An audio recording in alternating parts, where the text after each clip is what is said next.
হাতে যেন সাবান মেখে খেলতে নেমেছিল আফগানিস্তান। বাংলাদেশের বিপক্ষে একটা ক্যাচও ধরতে পারছিল না রাশিদ খানের দল।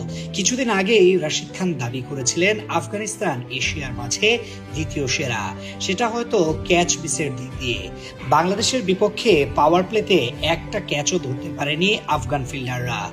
কমপক্ষে এক হালি নিশ্চিত ক্যাচ তারা ফেলে দিয়েছে। মোহাম্মদ নবীর এক ওভারেই দুইটা সহজ ক্যাচ তুলে দিয়েছেন পারভেজ হোসেন ইমন, কিন্তু আফগানিস্তান একটাও ধরতে পারেনি।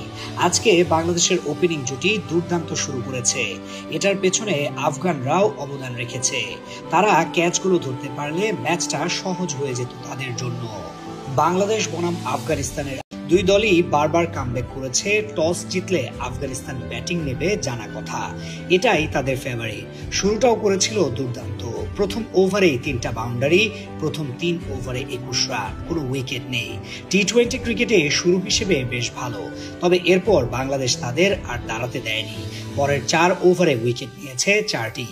আফগানিস্তানের অবস্থা তখন শোচনীয়, তবে এই অবস্থা থেকেও তারা বেশ ভালোভাবেই ঘুরে দাঁড়িয়েছিল, সেটা রহমানুল্লাহ গুরবাজের কল্যাণে।